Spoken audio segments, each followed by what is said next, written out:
Great, wonderful. Well, a big welcome to you all. Delighted you can join us, what I hope will be an invigorating and informative hour's discussion on how to build resiliency in a chaotic world.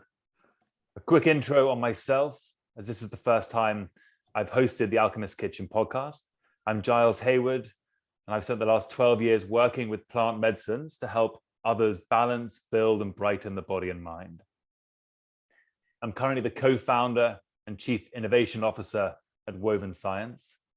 It's a psychedelic company that bridges ancient wisdom with modern technologies to redefine mental health care. We have our non-profit foundation, El Puente, which supports indigenous biocultural preservation. And the Alchemist Kitchen is a daughter company of Woven Science and an incredibly important part of the woven ecosystem. So I'm delighted to have Troy with us today. I'll introduce you, Troy, while you grab your stuff. But Troy, there we are, my man. Sweet. There we go. So Troy started out as a Versace model, and he's since then mastered the ability to successfully restore physical, mental, and emotional balance to clients who've failed with all other systems. Troy's taught and lectured around the world, featured in multiple documentaries. He spent 8 years living and working with indigenous communities in the Amazon as a healer and a medicine hunter. And he has worked with many, many revered sacred plants, which we're going to hear about today. He's also studied Vipassana meditation, Ashtanga yoga, breath work, and recently studied at the Czech Institute. Troy, my man, it is an absolute pleasure and a joy to have you on the Alchemist Kitchen podcast. Why don't you go ahead and give the audience some flavor around the incredible background and life story that you have? Yeah, thank you so much, Giles, and everybody over there at the Alchemist Kitchen. You guys are awesome. I appreciate you guys. I appreciate, connecting with humans at this time in our planet here. And so it's a great time to be alive. So I started out as a Versace model about 30 years ago. I got into the industry and wanted to do my best. And it was a weird industry. I didn't completely understand it. And it was based on, how I looked and felt in front of the camera. And I had digestive issues, bloating. Took me about 20 plus years to realize it was all the emotions I was storing in my lower dantian, if you study Chinese medicine, right basically here. And so much, there was a twist in my pelvic floor and my leg. I ended up having a varicose vein relieved. And I still see in my meditations a lot of the storage of my issues in my stomach, in my digestion. And so I started out, I got a book on nutrition and understood that whole foods are actually real food. I was like, wow, not Captain Crunch Pop-Tarts and TV dinners. And so that was a learning curve. I started to eat real food. I cleaned up my diet. I read a lot of the vegan nutrition information, which became quite dogmatic. I applied the traditions and cleaned up my diet and went vegan. But I didn't get the results I was looking for.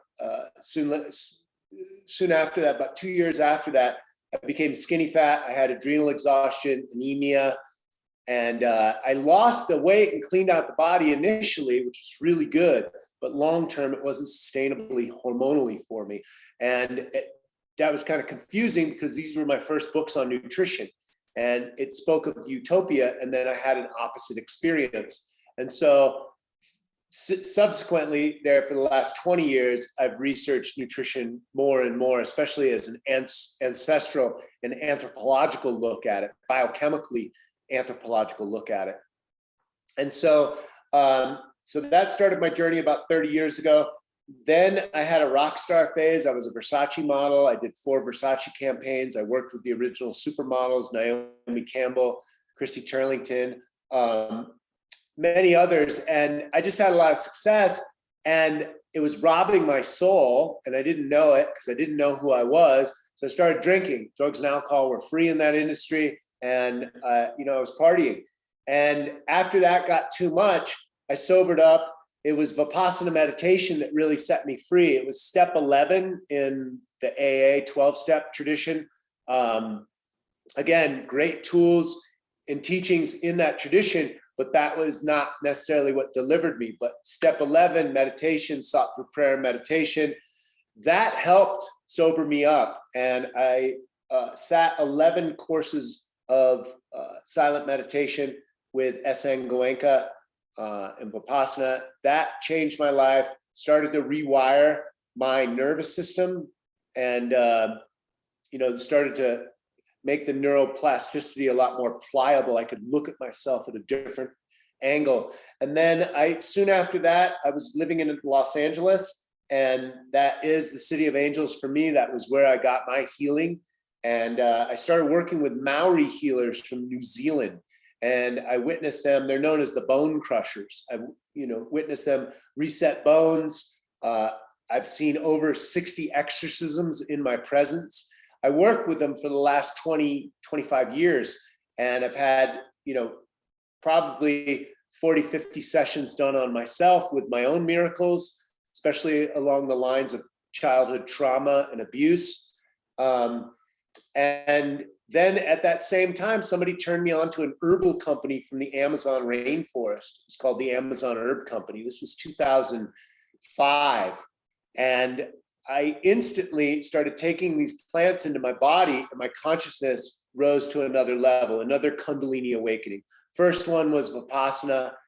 Second one was the Maori healers. And the third one was from the herbs and the plants, not the psychoactive ones, but the top 40 shamanics: dragon's blood, cat's claw, Uniragato, Sangre de Drago, Chuchuwasi, Jatuba, Chanca Piedra, which breaks up excess calculi formations, good for kidney stones and gallstones. And so we had very powerful shamanic blends of herbs. And I started working with that company. I became very successful with the company. I read the literature. I was enamored and enchanted with the indigenous people, as many of us are, and went down and traveled and went to the villages. We went to Porvenir village, which is 5 hours on a boat outside of Pucallpa, and met the vendors and the suppliers of the herbs that my business partner had been working with for many years, had long-term relationships with them, studied the plants, and then I started to drink the ayahuasca. And that was 2006. And the funny thing was, looking through the literature and seeing the shamans that I've worked with over the years, but really having that attraction and wanting to go down there. And that desire became fruitful within a year. And I found myself down in the Amazon with the company, working with the shamans, had my first cup of ayahuasca during the daytime in the jungle, just to get the frequency and vibration. My business partner didn't want a psychoactive experience for the people that he had brought down there, but he wanted the taste in the body. And so that was my first experience. And then I asked him, I said, hey, after this trip, I'd like to come back to the Amazon. Do you know a place I can work with? And I worked with Scott Peterson at Refugio Altiplano. Him and my business partner, John Easterling, Amazon John Easterling, had been friends for many years. They went through the Bolivian Revolution in the 70s and the 80s, and they were trading textiles. And also because they're gringos in South America at that time, they, had been pulled over and taken in for possible coca traders, this, that, and the other thing. So I got to hear all these powerful stories of South America. And these gringos had gone down there and either taught English or taught skiing in Chile, like Scott Peterson, and then found their own way to their own healing with the ayahuasca. My business partner, for example, he had Rocky Mountain spotted fever that developed into liver disease, and he was on his deathbed on one of his expeditions, and the Shipibo took him aside, and in this village, very far upriver, he was looking for El Dorado, the lost cities of gold, and they gave him a brew of cat's claw, pau d'arco, chanca piedra, and nursed him back to health over a couple of weeks. And of course, in that process, they gave him the ayahuasca, and he had the visions where he had died and he was chopped up with machetes into a million pieces. And when he came out of the jungle, he was healed. He didn't have the Rocky Mountain spotted fever. So he brought garbage bags of these herbs back to doctors' conferences. He was a trader. So he researched, where can I find doctors? And he showed up with all his Amazon monkey bones and stuff and bags full of herbs. And he's like, this saved my life. You guys tell me what this stuff is. And so that started the process of Amazon Herb Company. The mission was, according to the Cousteau Society in their 2006 documentary, Return to the Amazon, 25 years after Jacques Cousteau had been down there, they detailed the destruction, and they found the Amazon Herb Company and John Easterling, and they called us the solution or a solution for saving the rainforest, because we were changing instead of oil exploration and lumber interests and cash crops, we could now use the jungle and take the plants, the roots, the barks, the leaves, and utilize those, harvest those, and they grow back. Harvest them, they grow back, right? The jungle grows back. When you clear cut the jungle's gone forever, and the desertification and the encroachment starts creeping on, and that's what's happening. So I came out of the jungle, had my first ayahuasca experience. I had 3 very powerful visions. I did 10 journeys my first trip. But the first experience I had 3 very powerful visions. One was an amalgamation of my on-camera career, my natural medicine studies. I had about 20 years in those at that time. And and I was doing stand-up comedy at the time, and Certified Health Nut was born in that moment. And that was 16, almost 17 years ago. And since then, that's been unfolding. Everything that you see on the internet, and if you scroll back to Certified Health Nut YouTube channel, you'll see those videos working directly with the shamans. I was able to take the camera inside the darkness of a ceremony. I had a camera that shot 5 frames per second with a little light on it. And I shot inside ceremony with the permission of the shamans.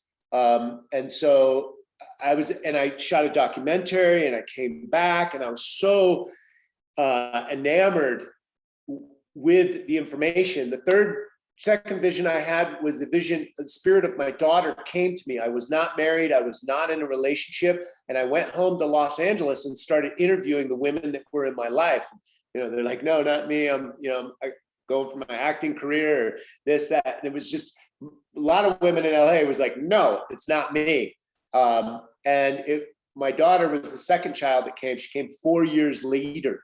And so very clear vision. And the third and final vision is that humanity makes it from the precipice of ecological disaster and this death cult, death wish that we are under right now. And that is what's happening. My mission is to raise human consciousness and change all systems. My vision is clean air, water, soil, and equitable systems for all mankind in my lifetime. And it's coming, baby. It's coming.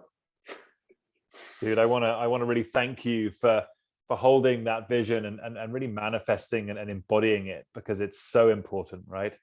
It's our birthright to be able to breathe clean air, to drink clean water, to eat food that is grown in clean soil. And look, humanity is in an extraordinary place right now. The planet is in an extraordinary place. We seem to be dealing with multiple existential crises, whether it's global pandemics, climate crisis, forest fires, wars. And I think it's really important. This is what really inspired me to kind of have this conversation, is with all the craziness happening around us, how do we be the change we want to see in the world, right? How do we hold our centeredness? How do we walk with compassion for self and other? And I'm curious, Troy, what do you do on a daily basis which allows you to stay heart open, which allows you to stay focused on this incredible mission that you have? Well, I got kids now. And so that's one of the main drivers. The sound is good, right? Yeah, we can hear you loud and clear. Okay.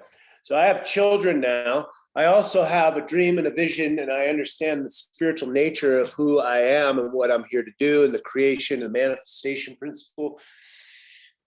I studied a lot of entrepreneurialism, because a good idea is not enough. Amazon Herb Company failed 5-6 years after I got into it. Driven by my success, we called on consultants. Those consultants had an idea. That idea didn't necessarily play out in my favor or the company's favor. So back to the drawing board, studied a lot of success principles, and whatever the mind can conceive and believe, we can achieve. We are co-creators. We are God creators. I've done enough Bufo 5-MeO DMT to realize there is no death. We are all connected. We are all one. There's only one here, baby. So how can I utilize the principles of Napoleon Hill, of Jim Rohn, of Tony Robbins, all the greats, even Marcus Aurelius, Plato, the list goes on. How can I take the great knowledge of ancient times and modern times and weave that into the manifestation principle? No different from the Wright brothers wanting to fly like an eagle and everyone telling them they're crazy. And the same thing goes for Steve Jobs and handheld computers. So whatever the mind can conceive, dream the impossible dream. That is the truth, right? We've all heard it. We've all read in the spiritual books and texts. And so how do we apply that? Well, I've learned that being an entrepreneur is actually one of the most spiritual paths that you can activate that. And once you have some success, you rinse and repeat. And that's where the process that I'm in right now. I'm trying things new creatively. I'm working. I do believe that the battlefield, the final frontier is the mind.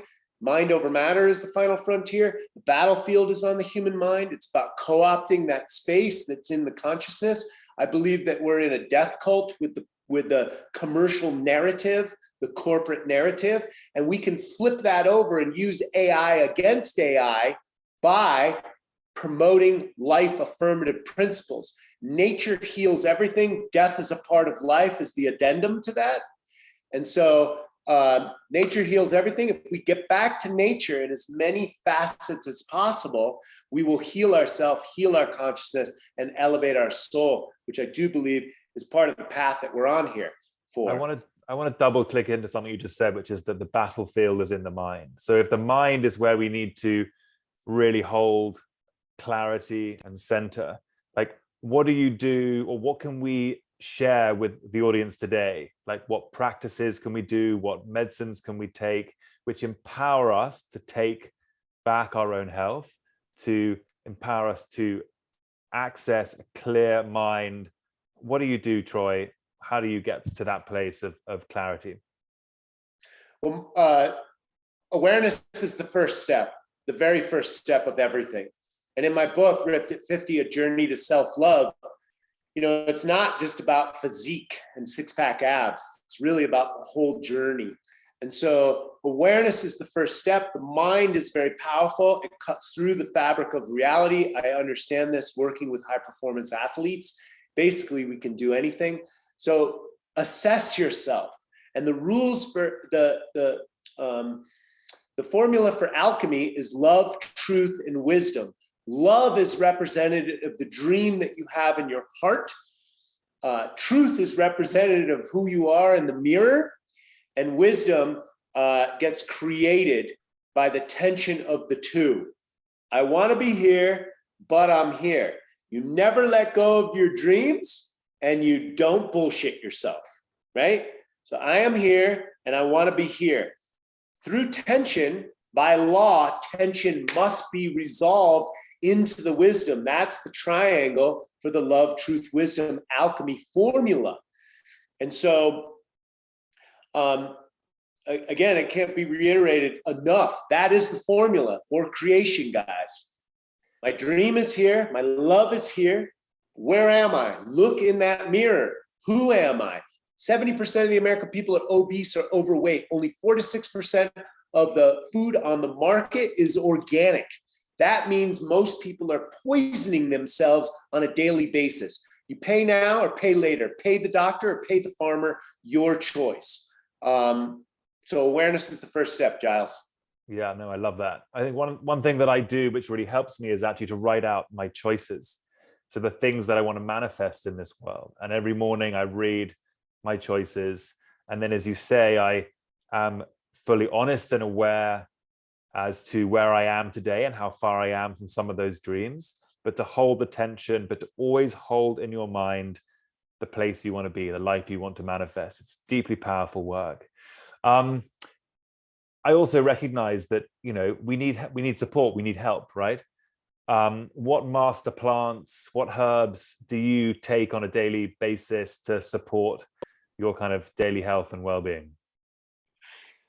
Oh my God, I should take my camera over there. I've got a flood of tinctures and high vibrational plants. Some of them are, you know, super high quality coming from your company. Some of them are in a glass jar picked out of my friend's garden. So I have all the reishi chaga, you know, the powerful rewiring and immune boosting mushrooms. Some of them that you sent me. I'm very impressed with the quality of everything that you sent me. I like the marijuana plant on so many levels for the cannabinoids. And so I have various tinctures, salves of that, and various different versions from CBG to CBD to THC. And I vacillate. I use what I need when I need. I've got a giant Hape blowgun that I bought from Colombia for Netflix, because I'm going to be on Netflix very soon. And the velocity on that technology, it's about this big with big crystals on it and stuff. And I don't do Hape very often. My friend came over, he had some Hape mixed with chacruna and ayahuasca, funny enough. And so I use that occasionally.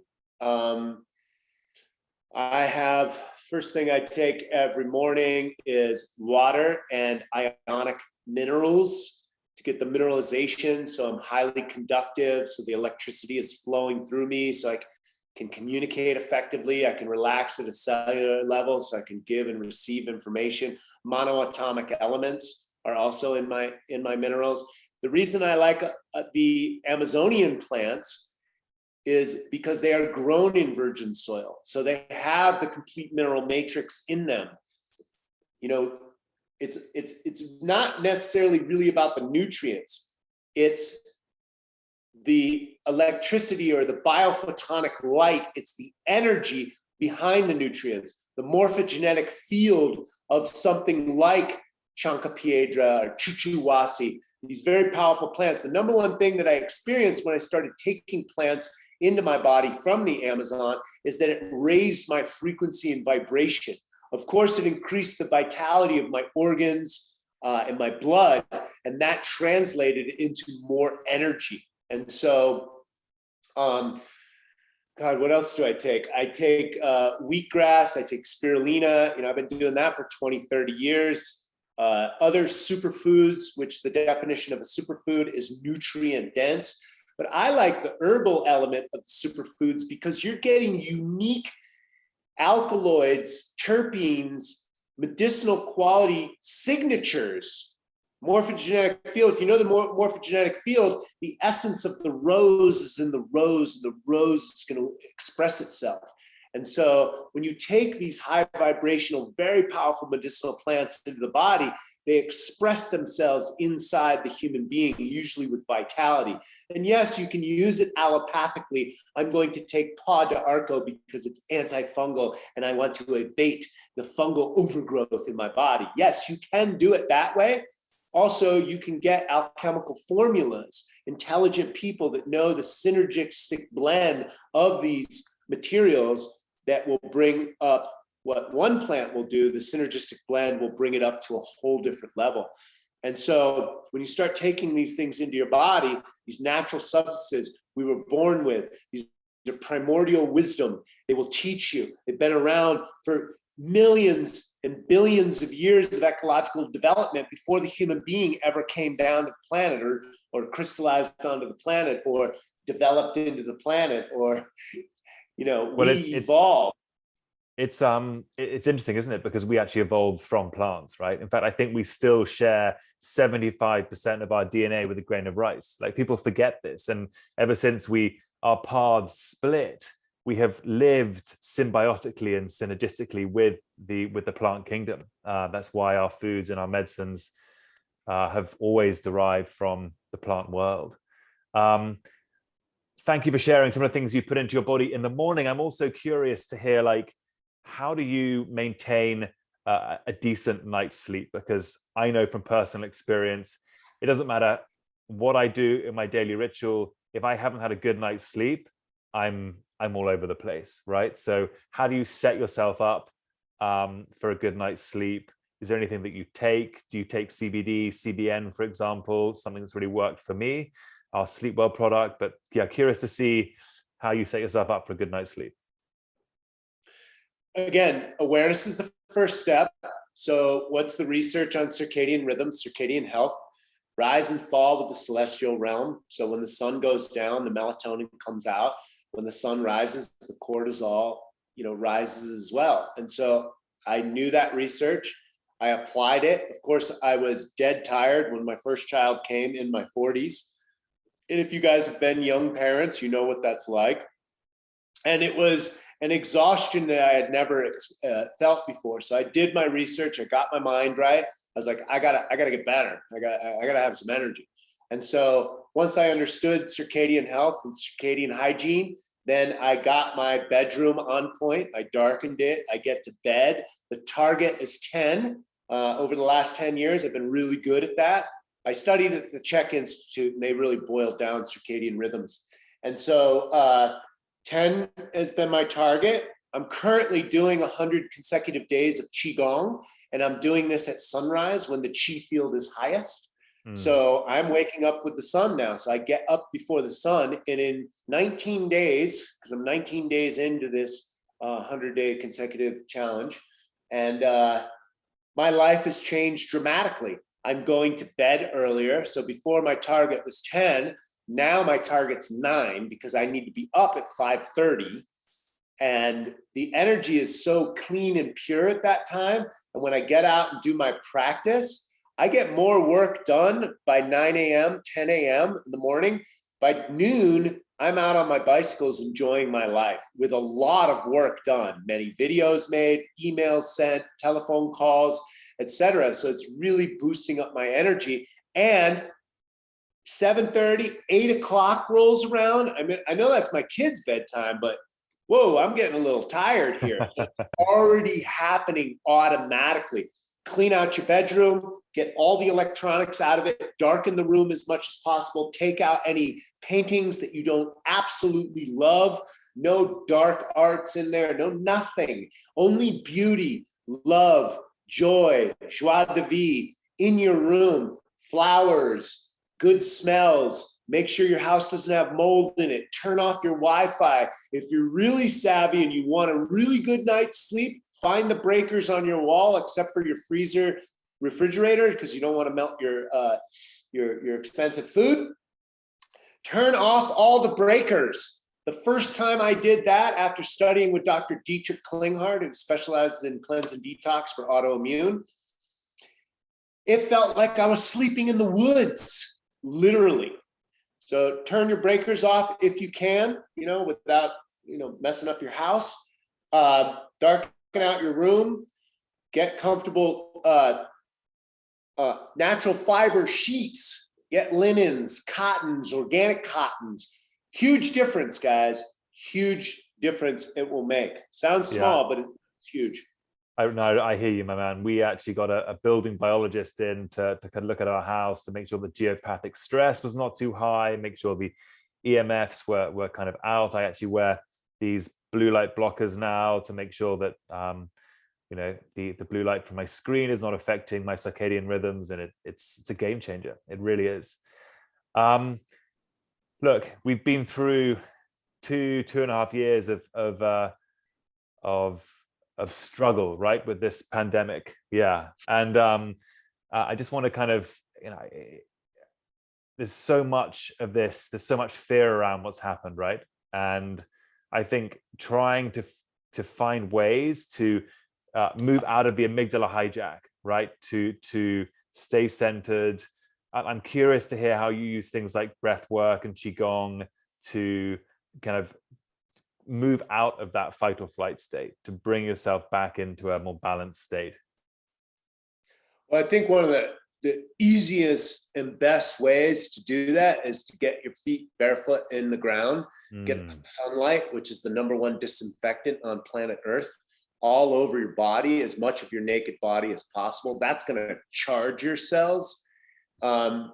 Getting grounded into the earth is going to ground out the negative wattage voltage that's the 60 megahertz cycle that Tesla tried to change with JP Morgan 5 years after he invented it. He's like, this isn't good for the human body. So you got this buzz going all the time. So get out into nature as much as possible. I lived in Los Angeles for 20 years.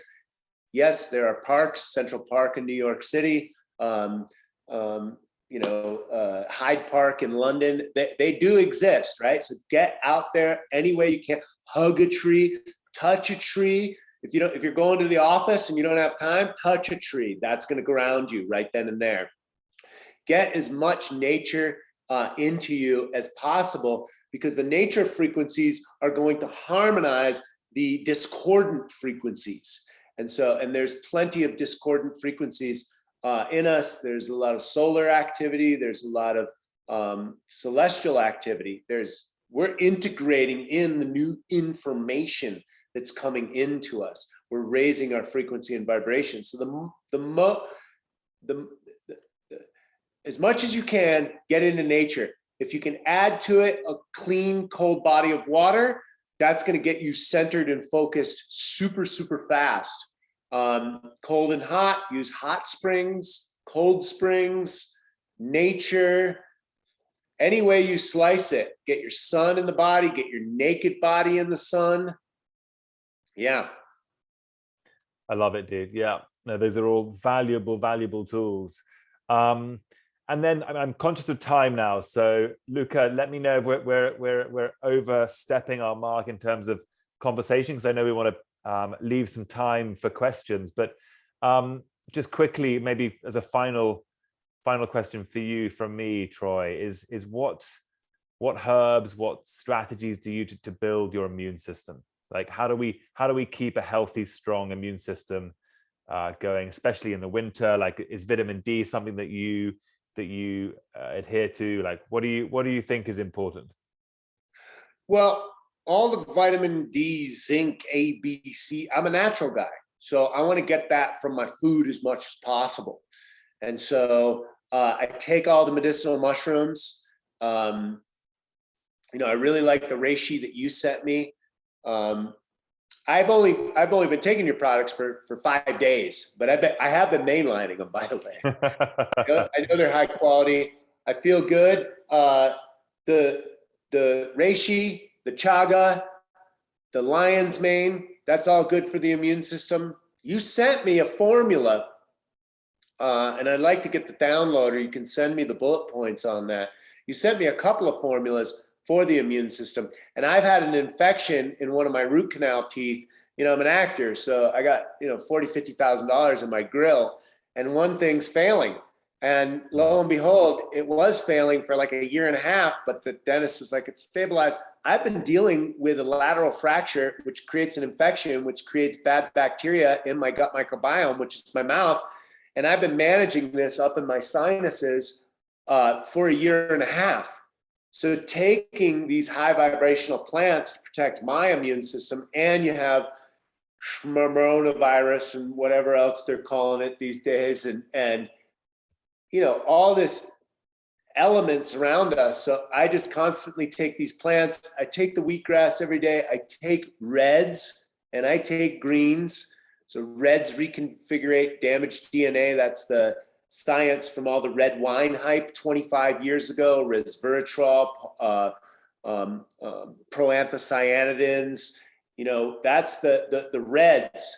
And then the greens regenerate stem cells. So I'm constantly replenishing, rebuilding my spinal cord and my eyeballs and all of that stuff with the materials that I put in my body. That's why Hippocrates said, let thy food be thy medicine and thy medicine be thy food.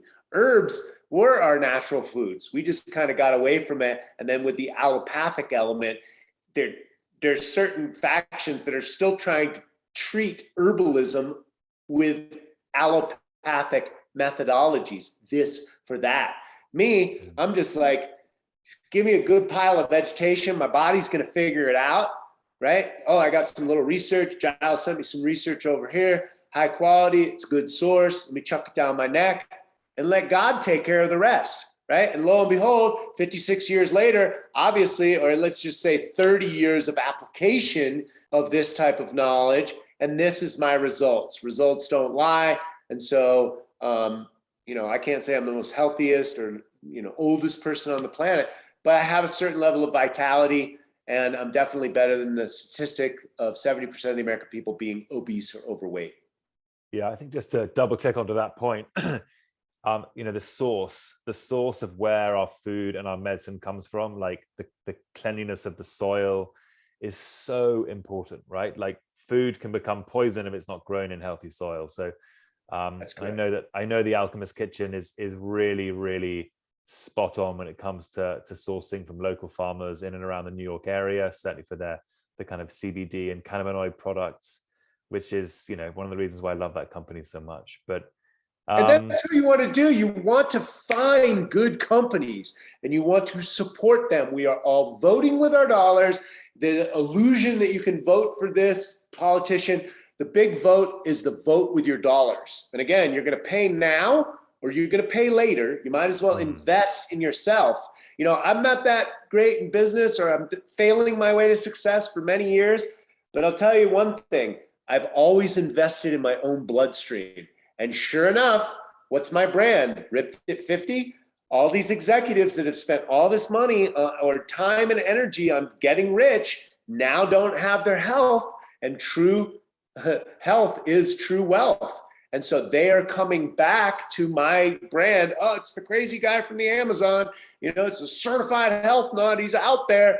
But it's like, I have what they want, right? And basically, I think the statistic goes, most people spend the majority of their wealth in the last year of life trying to stay alive. Yeah, that's a sad statistic for sure. Well, dude, you embody vitality. You really do. You're a living, breathing example of how we should be, right? And it takes a lot of work, but you've got this incredible knowledge, which we're so grateful that you're sharing with us. Love to set up a little kind of Alchemist Kitchen Qigong or breathwork session that we can do with our community moving forward. And I know there's a code, a Troy 10, I believe it is, which will give everyone the opportunity to buy various products on the Alchemist Kitchen. I think there's going to be an email sent out afterwards with that code. I think that's right. Well, here's my gift to everyone. I'm plenty successful. Give that code out and give all the benefits to the people that are watching right now. I'm taken care of. God is taken care of. My prayers are answered. Give those benefits to anyone who calls in and that wants to try these high vibrational products. The vibe of the box before I opened it was there. And then looking at the packaging and taking in the products into my body, the quality is super high. And I want everyone to experience that. Beautiful, man. Yeah, thank you. That's great. Now, Luca, do we have some questions? Do we have enough time? How are we doing? I think we have about 15 more minutes. Yes, let's take a few questions. If anybody wants to use their mics or if you want to drop it into the chat, I can read it for you. Yeah, I'm happy to answer any questions on longevity, birthing, fertility, nutrition, exercise, Qigong. I'll start off with a question from myself, if that's okay, just to kick us off. We're wondering, can CBD help with protecting against viruses? Well, I think that's more of a Giles question. The research I did in CBD is the cannabinoid system is very similar. The cannabinoids come endogenously inside the body, and they're activated during exercise. And so taking them externally can also have that same effect. And there's analgesic properties, so soreness from exercise, etc. Most of the stuff that I take is not usually for problems, it's for optimization. And so I've been taking CBD since it's been on the market. But Giles knows much more science than I do. Yeah, look, I'm fascinated by the endocannabinoid system and how it supports all other systems. It regulates all other systems in the body, right? But CBDA has specifically been studied and shown that it has incredible anti-inflammatory qualities, and that can help with your respiratory system, which I think is, if you're dealing with any kind of virus that's affecting your lungs, CBDA is really incredible. Highly recommend it. And which tincture is in that you sent me? That you can find in the Kylo caps. Yeah. Oh, okay. Yeah, I've been taking those too. I have a question from Alexa. She is wondering, can you go through your diet, Troy, and the different meals and snacks that you eat throughout the day? Also, she has a second question, but I'll let you answer that first. So I lead by example, but my diet is not right for you because your diet is individualized. So I eat organic only, grass-fed, highest quality farmer direct food that I can get, and or superfoods and herbs that I can find a reputable source, high quality. I like people that have been in business for long periods of time or have been doing this or working with formulators that have been doing this for a long time. My current business partner was left a legacy of Ann Wigmore, the wheatgrass mother, the mother of wheatgrass, and Dr. Bernard Jensen, who was the big herbalist in the 80s. And Dr. Christopher was before him. And I studied with Dr. Schultz, who was Dr. Schultz's mentor was Dr. Christopher. So I like old lineages, right? Because this knowledge it's common knowledge amongst the people in the know, but it's not common knowledge in the commercial market. Did that answer the question? She's also wondering, does your mind dictate metabolism? Yes, so the mind has a play on everything, absolutely. And with my nutrition, so I fast the majority of the day. I do herbs and pre-digested nutrients, herbs, superfood, and fresh squeezed juice. I've been using juice for 30 years, right? My digestive problems, I noticed that if I put pre-digested materials in me, I got the energy and the nutrients, the vitamins, minerals, and enzymes. I got those nutrients without taxing my organs and digesting. And so my current fasting program after 30 years is I do pretty much liquids and herbs up until about 2 to 5 o'clock in the afternoon. And then I eat usually a high fat animal-based diet with some vegetables. And I can have some more calories. I don't eat a lot of bread or carbohydrates. However, you can see I run a little thin, and sometimes I'll do a carb loading day where I indulge, I eat high quality grass-fed ice cream from Strauss Family Farms. I personally can handle a little bit of pasteurized dairy, but that's because I went off dairy for 6 or 7 years. I'm completely off gluten because that's a major trigger for me.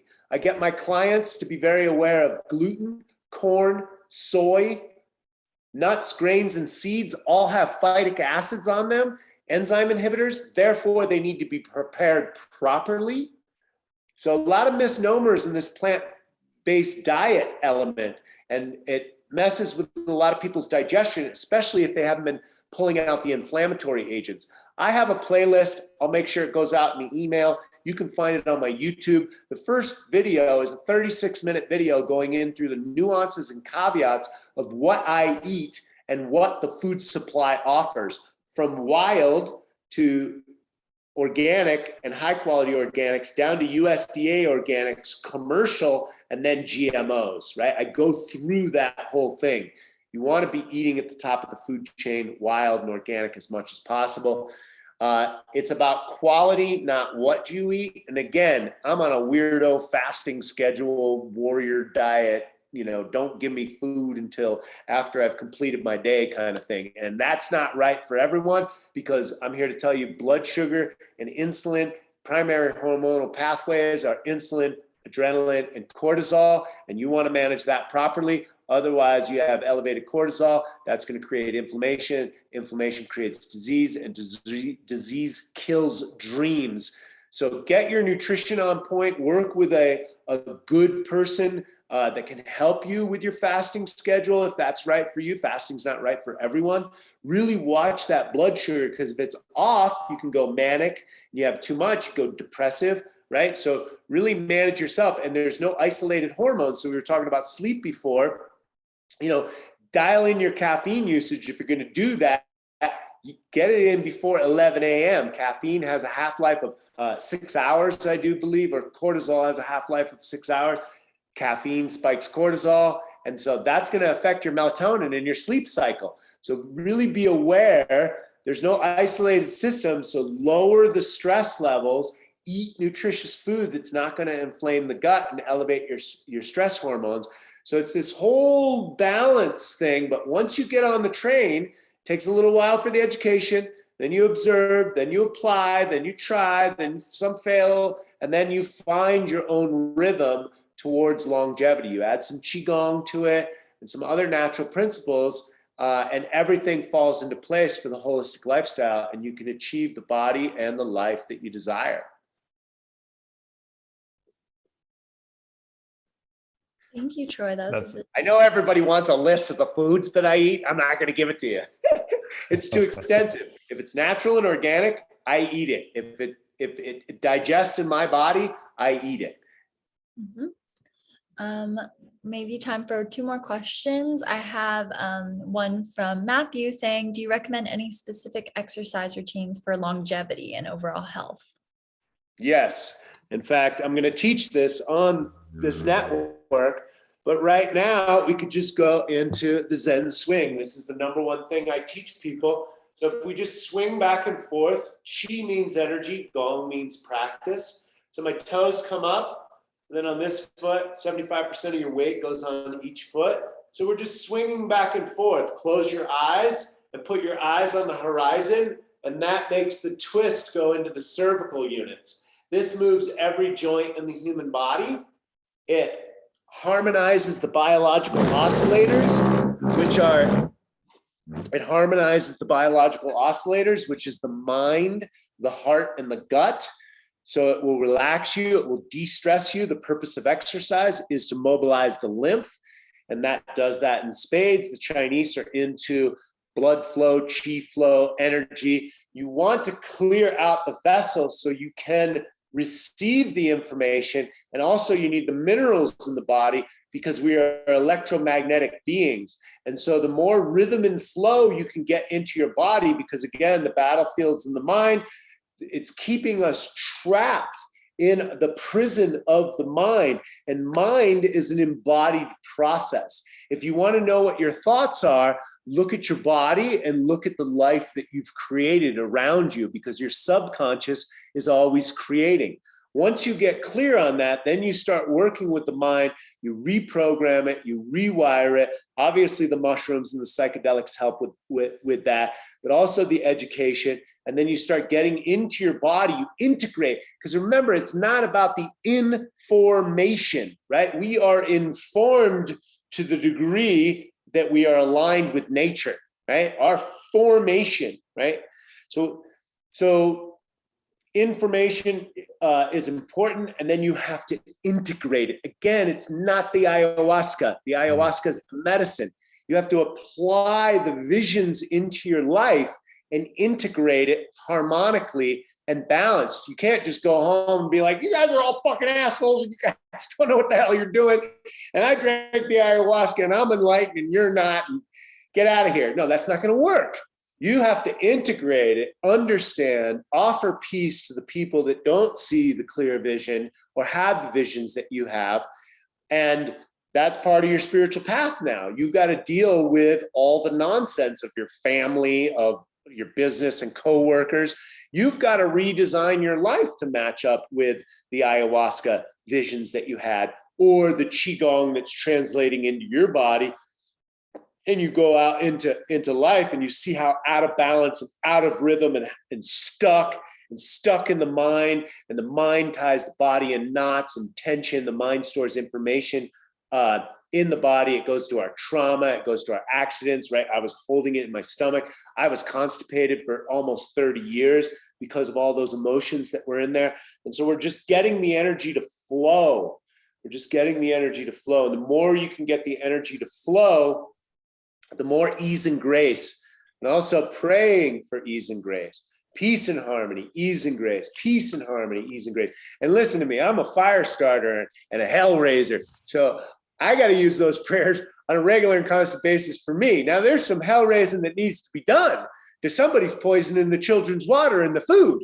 So I don't mind raising a little bit of hell, but that imbalance, I can't create disharmony in my life because I'm so friggin' angry at the corporations and the unconsciousness that we've been into. All is well. All is well, right? This is all part of our spiritual awakening. It is the negativity that we're living with, the death wish that we're living with is spiritual fodder for our own awakening. Otherwise, we wouldn't be on this call right now. Amen to that, man. I couldn't agree more. Yeah, I think just to add to that, the importance of having a daily practice, right? How do we embody the peak experience? You know, how do we live it and breathe it? And this is where, you know, yoga, Qigong, meditation, all come into play.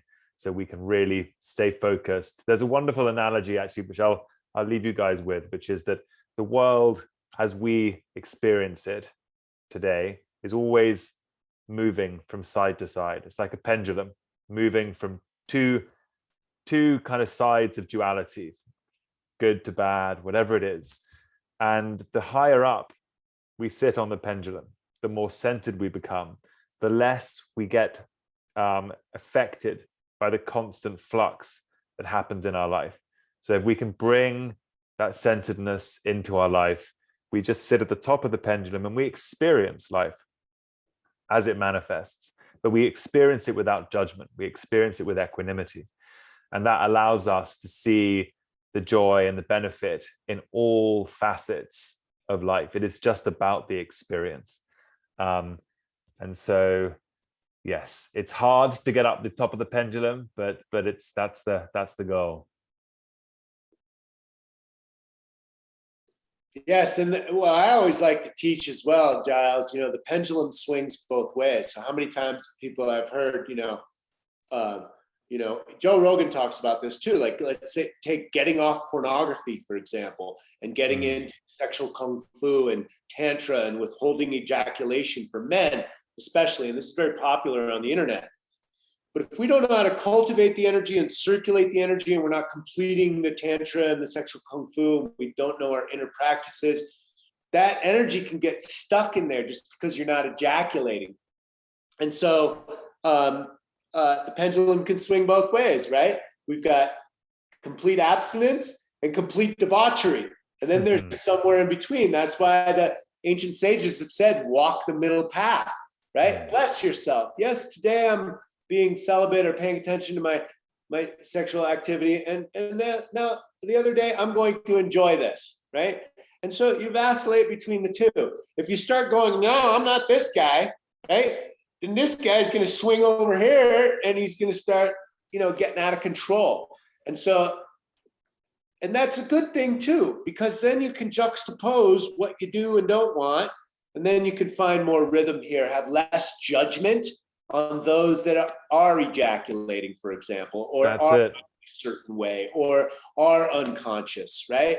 It's not as much judgment, so there's not as much of a charge inside of us, because if there's a charge inside of us, we're also going to attract magnetically the negativity that we're so averse to. So watch the pendulum swings both ways. There's two forces on this planet, light and dark, yin and yang, masculine, feminine, inhalation, exhalation. Don't let anybody bullshit you. Guide yourself. Absolutely. Guys, I'm conscious of time now. We're actually at the hour. Troy, it has been such a pleasure, my man, as always. So much wisdom. Thank you so much for sharing your life's journey. There we go. Yeah. Thank you, Giles. I want to give my book away to your audience for free, digitally. I'll make sure your team has it. And so do the first chapter. It helps you with your mindset and your legacy. And so I offer this book to you guys for free for anyone in Giles Network. And thank you so much for tuning in. And thank you for having me, Giles. Dude, my pleasure. Let's do it again soon. Let's get some Qigong and breath work going. Let's get you back on the podcast. Such a pleasure as always, my man. Thank you. Much love and respect to all you guys out there. God bless.